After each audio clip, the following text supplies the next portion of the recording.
চাচ্ছি। কৃষক কার্ড কথাটি শুনেছেন আপনারা আগে? কৃষক কার্ড কেন আমরা দিতে চাচ্ছি? বাংলাদেশের অধিকাংশ মানুষ কৃষির সাথে জড়িত। এই কৃষক যদি ভালো থাকে, কৃষি ভালো থাকলে বাংলাদেশের মানুষ ভালো থাকবে। সেজন্যই আমরা কৃষক ভাইদের পাশে দাঁড়াতে চাই, কৃষক ভাইদের সহযোগিতা করতে চাই। এই কৃষক কার্ডের মাধ্যমে আমরা কৃষক ভাইদের কাছে সার আর প্রয়োজনীয় অন্তত একটি ফসলের সামগ্রিকভাবে একটি ফসলের বীজ, কীটনাশক, সার আমরা পৌঁছে দিতে চাই কৃষক ভাইদের কাছে সরাসরি, যাতে করে সেটি তাদেরকে সহযোগিতা করে ধীরে ধীরে অর্থনৈতিকভাবে মজবুত হওয়ার জন্য দৃঢ় ভিত্তির উপরে যাতে করে তারা দাঁড়াতে পারে। ভাই বোনেরা,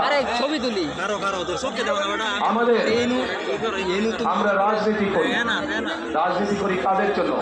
বাংলাদেশের মানুষের জন্য আমরা রাজনীতি করি। আজকে এই যে নির্বাচনী জনসভা, এই নির্বাচনী জনসভায় আমরা কি দেখি? অনেক দল আছে যারা অন্য দল সম্পর্কে বিভিন্ন রকম কথাবার্তা বলে। শুনেছেন না আপনারা? শুনেছেন।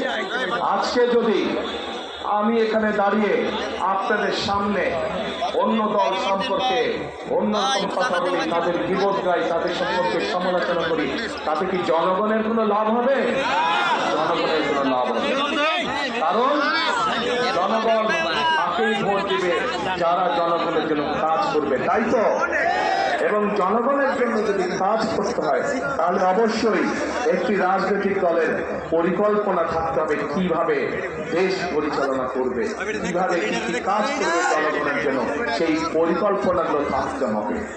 প্রিয় ভাই বোনেরা, বিএনপি বাংলাদেশ জাতীয়তাবাদী হচ্ছে সেরকম একটি দল যাদের পরিকল্পনা রয়েছে আগামী দিনে দেশকে কিভাবে পরিচালনা করবে।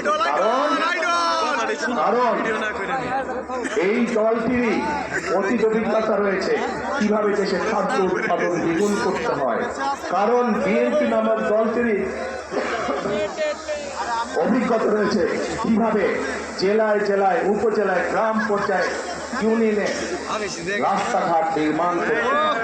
কারণ বিএনপি নামক দলটির অভিজ্ঞতা রয়েছে কিভাবে শিক্ষার আলো এদেশের সন্তানদের কাছে পৌঁছে দিতে হয়। কারণ বিএনপি নামক দলটির অভিজ্ঞতা রয়েছে কিভাবে বাংলাদেশের মানুষকে নিরাপদ রাখতে হয়, আইন শৃঙ্খলার পরিস্থিতিকে কঠোর হাতে নিয়ন্ত্রণ করতে হয়। কারণ বিএনপি নামক দলটির অভিজ্ঞতা রয়েছে কিভাবে দুর্নীতির লাগাম টেনে ধরতে হয়। ভাই বোনেরা, আপনারা নিশ্চয়ই পত্র পত্রিকায় দেখেছেন এই মুহূর্তে একটি রাজনৈতিক দল স্বৈরাচার পালিয়ে গিয়েছে, সেই স্বৈরাচারের মুখের ভাষাটা